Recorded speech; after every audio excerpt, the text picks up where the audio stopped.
Good morning बच्चों। आज हम एक बहुत शानदार टॉपिक करेंगे जिसका नाम है स्टैटिस्टिक्स का एक सब पार्ट है जिसका नाम है मीन। तो मीन तो हम देखो 7th क्लास से पढ़ते हुए आ रहे हैं कि sum of observation upon number of observation. लेकिन जब ज्यादा डेटा हो जाता है तो उसको एक ऑर्गेनाइज वे में कन्वर्ट करते हैं और कन्वर्ट करके उसको फिर बताते हैं उसका मीन क्या होगा। अब यहाँ पे क्या सीख रहे हैं आपको बच्चों? सबसे पहले मैं फॉर्मूला बताता हूँ आपको। फॉर्मूला ऐसा नहीं है इसका एक ही फॉर्मूला है, इसके 3 फॉर्मूले हैं। लेकिन एक फॉर्मूला नहीं करेंगे, हम सिर्फ 2 फॉर्मूले करेंगे। ठीक है, तो मैं आपको बताता हूँ। मीन का फॉर्मूला है sigma F I X I upon sigma F I. ये एफ आई क्या है? फ्रीक्वेंसी है। और सिग्मा का मतलब होता है समीशन कि उसको सम करा जाएगा। क्या किया जाएगा? उसको सम किया जाएगा। अभी मैं बताऊंगा एक्स आई क्या है। एक्स आई हमारी मिड वैल्यू है। मिड वैल्यू है। किसकी मिड वैल्यू भाई? इसकी मिड वैल्यू। और अगर ये इक्वल इंटरवल ऑफ टाइम पे है तो कुछ नहीं करना। आगे आगे स्लाइड में मैं बताऊंगा। अच्छा, एक फॉर्मूला ये हो गया। दूसरा फॉर्मूला आप दोनों फॉर्मूले से निकाल सकते हो। ऐसा नहीं है कि एक ही फॉर्मूला आपको लगाना है, लेकिन कभी एग्जाम में नहीं लिखा हुआ आएगा कि आपको कौन सा फॉर्मूला लगाना है। ठीक है, कभी एग्जाम में नहीं लिखा हुआ आएगा कौन सा फॉर्मूला लगाना है। तो एक है एज्यूम्ड मीन मेथड। उसमें क्या करेंगे हम लोग? एक मिड वैल्यू मान के चलते हैं, कोई एज्यूम कर लेंगे कि हो सकता है ये मीन होगा, लेकिन उसमें डेविएशन आता है थोड़ा सा। तो क्या डेविएशन आता है? Sigma F I D I upon sigma F I. ये और ये वैल्यू आप लास्ट में ही ऐड करोगे, पहले इसको कैलकुलेट करो। तो ये बेसिक फॉर्मूला है। इसका एनसीईआरटी में एक एग्जांपल दे रखा है, वो भी करा दूंगा। उस वाले फॉर्मूले से आप इसको कर सकते हैं। लेकिन अभी मैं आपको बताऊंगा डीआई। ये क्वेश्चन पेपर में दिया हुआ है बस इस तरीके से। अब मैं आगे बताता हूँ इसको करेंगे कैसे। ठीक है, तो चार्ट मैंने यहाँ ऑलरेडी प्रिपेयर कर रखा है ताकि आपका टाइम वेस्ट ना हो। पॉज करके वीडियो को खुद से चार्ट प्रिपेयर करो। तो मैंने देखा यहाँ पे मिड वैल्यू, यहाँ पे ये मुझे दे रखा था, ये वाला मुझे दे रखा है, ये वाला मुझे दे रखा। तो मैंने बताया था मिड वैल्यू कैसे निकालोगे? दोनों को ऐड करो, बाय 2 कर दो। मिड वैल्यू तो वैसे भी निकल जाएगी, लेकिन अगर बच्चों को नहीं आ पाती है तो कुछ नहीं करना। दोनों वैल्यूज को ऐड करो, दोनों वैल्यूज को ऐड किया तो ऐड करके बाय 2 किया तो 20 आ गया। अच्छा, इन दोनों में गैप कितने का? 40 का। कुछ नहीं करना, 40 ऐड करो, 40 ऐड करो, 40 ऐड करो, 40 ऐड करो, बात खत्म। इन सबको ऐड कर लो तो सिग्मा एक्स आई होगा। थोड़ा तेज पढ़ा रहा हूँ क्योंकि सिर्फ रिवीजन क्लास है, अच्छे से कराऊंगा, समझाऊंगा आराम से। अब ये डी आई क्या है? अब ये डी आई क्या है तो मैं बताता हूँ डी आई। इसमें से जो भी तुम्हें मिड वैल्यू लग रही है वही तुम्हारी डी आई है। सॉरी, वही तुम्हारी ए है, वही तुम्हारा ए। एज्यूम डी आई नहीं, डी आई तो हम निकाल रहे हैं, ए है। अब फॉर्मूला क्या होता है डी आई निकालने का? थोड़ा सा कलर और डार्क कर लेता हूँ। डी आई जो है वो होता है एक्स आई माइनस ए, जो भी हमने एज्यूम्ड मीन मेथड में अप्लाई किया है, ए। तो अब एक बात बताओ, एक्स आई क्या है? ये रे मेरे सारे एक्स आई, ये रे सारे एक्स आई में से मैं ए को माइनस करूंगा। मतलब यहाँ पे जो रिजल्ट आएगा वो क्या आएगा? देखना ध्यान से। एक्स आई क्या है? 20 माइनस ए क्या है? 100। कितना आया? 80। बताओ, 60 माइनस 100 क्या आया? 100 माइनस 100, 140 माइनस, समझ पा रहे हो? ये वैल्यूज आ गई। तो ये क्या निकाल लिया मैंने? ये आ गया मेरा डी आई। डी आई कैसे निकला? एक जो भी मिड की वैल्यू लगे। अच्छा तुम बताओ मेरे को, यहाँ तो 5 थे तो 2 4 ऊपर 4 नीचे मिड वैल्यू आ, लेकिन 6 आएंगे तो तीसरा चौथा जो मन करे आप मिड वैल्यू ले सकते हो, कोई दिक्कत नहीं। ठीक है, वैसे तो कोई सी भी ले सकते हो, लेकिन इससे थोड़ा आसान हो जाता है। अब क्या करना है भाई?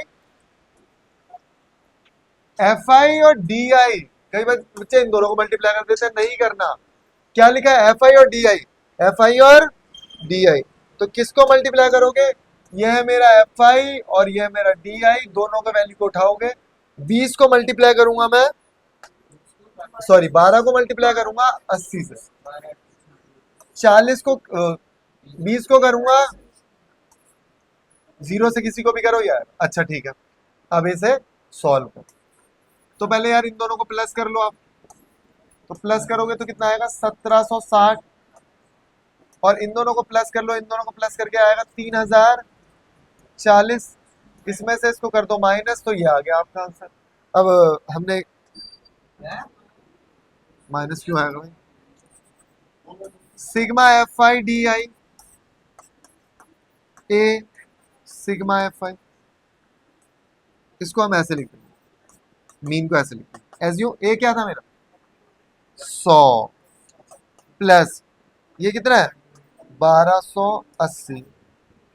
पीछे मुंह बंद कर लो भाई, इसको इससे डिवाइड किया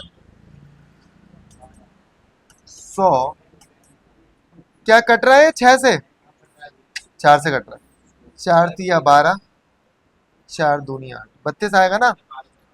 और ये कितना है 3, पक्का 32 अपॉन 3, तो ये आ गया 100 लगभग लगभग, ये मैं बताता हूँ 110 2/3, 110.66 67 लिख सकते हो, यही है ठीक है। अरे डिवाइड किया है, डिवाइड कर दिया ठीक।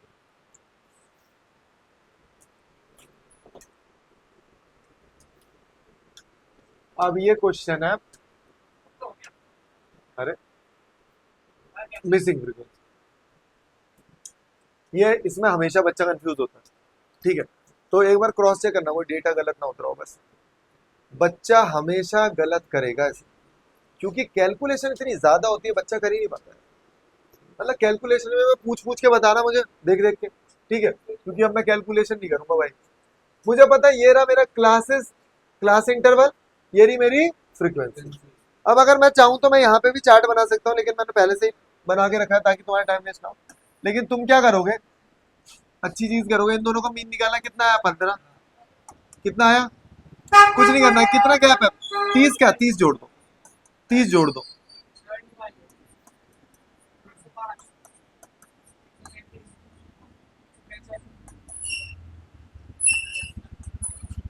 ठीक है ओके।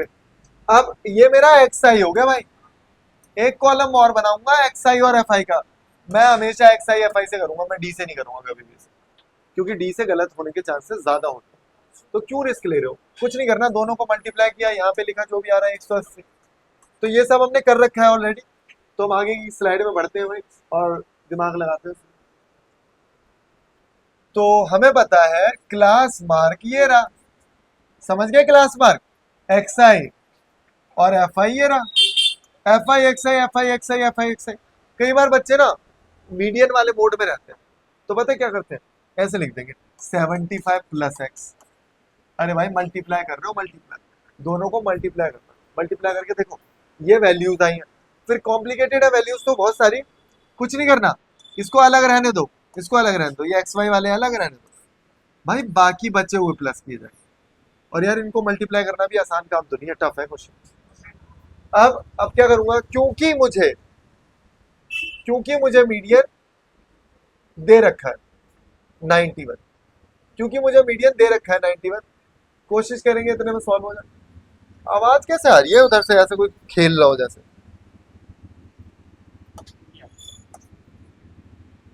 तो sigma F I X I upon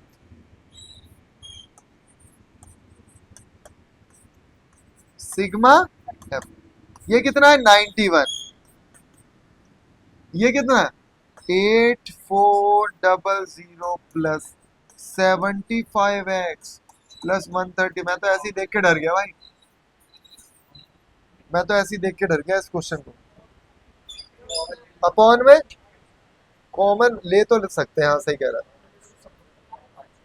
O भाई तूने कुछ गड़बड़ कर दी यहाँ पे, 150, ओके सुनो सुनो एक मजे की बात, यहाँ लिखूंगा 150, बच्चे इस वैल्यू को लिख देते हैं। अब यहाँ पे तो एक बहुत तगड़ा क्लू है भाई, बहुत तगड़ा क्लू है, इसका समीशन 150 पहले से ही दे रखा है। देखो मजे की बात, इसको जोड़ के 150 आएगा, पहले ही दे दिया इन्होंने, लेकिन लेकिन मैं जोड़ भी रहा हूं इसको, और मैं जोड़ रहा हूं ना, तो आ रहा है 96 प्लस एक्स प्लस वाई। तो पता है कि मैं क्या लिखूंगा बच्चों, ध्यान से देखना, 96 प्लस एक्स प्लस वाई बराबर 150, एक्स प्लस वाई बराबर कितना आएगा बताओ, माइनस करो 54। तो यहां से एक इक्वेशन बन गई है, एलिमिनेशन मेथड से लास्ट में सॉल्व करूंगा, एलिमिनेशन मेथड से मैं लास्ट में सॉल्व करूंगा। कई बच्चे बड़ी देर से चिल्ला रहे कॉमन ले लो कॉमन ले लो, अभी ले लेंगे कॉमन। ऊपर से 5 कॉमन निकालो जल्दी से, कुछ और भी कॉमन आ सकता है क्या? बढ़िया बात है, मैं बताऊं सीधे क्या क्या आ सकता है। ये 3 के पहाड़े में आता है, ये 3 के पहाड़े में आता है, और ये 3 के पहाड़े में आता है। 15 भी कॉमन आ सकता है, 3 भी कॉमन आ सकता है। 15 कॉमन निकालना हमारे लिए डिफिकल्ट होगा थोड़ा सा, रुक जाओ पहले रुक जाओ। हाँ 15 नीचे है यार, 15 निकाल सकता हूँ, रुको करते हैं। देखो मल्टीप्लाई नहीं करूंगा मैं यहाँ पे, थोड़ा सा दिमाग लगाए तो 9 1 इंटू 150 नहीं करूंगा मल्टीप्लाई। पहले मैं क्या कॉमन निकालू, 5 कॉमन निकाल पाओगे? 15 कॉमन निकालना क्या डायरेक्ट, चलो निकालो 15, इसको 15 से भाग करना एक बार, 15 पंजे 75, 840 को 15 से नहीं कर पा रहे बेटा, 75 90, 15 छिक्के 90, लो हो गया, और एक जीरो और आएगा ये वाला, इधर से 15 बाहर निकालना है, 5x है, इधर से 15 बाहर निकालना 9 है। क्या 15 बाहर ले लो कॉमन, ये लो जी, 15 इधर लेके आओ। देखो मैंने अभी करा नहीं है मल्टीप्लाई, पता है आगे बादे बच्चे क्या करेंगे, उसको मल्टीप्लाई करने में लग रहे होंगे, लेकिन मैंने बोला क्वेश्चन बहुत गंदा है, लेकिन फेवरेबल इवेंट होंगे, ये है फेवरेबल इवेंट। आधा टाइम बच्चा इसी में लगा देता। हाँ काटेंगे, रुक जाओ, इसको काटो 15, 910, बहुत बढ़िया, 560, 560 को इधर लेके आ, माइनस करना एक बार जल्दी से,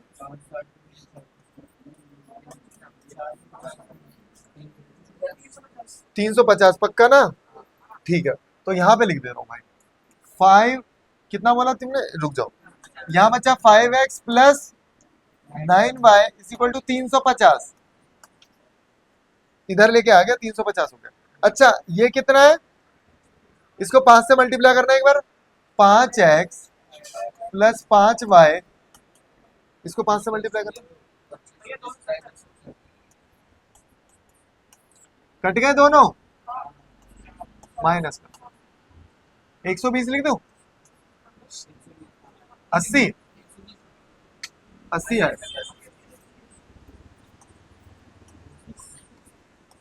ये 20 आया, यहाँ पे लॉक करो, 34 आ गया वो, यहाँ पे लॉक कर दो, ऊपर वाली में लॉक कर दो।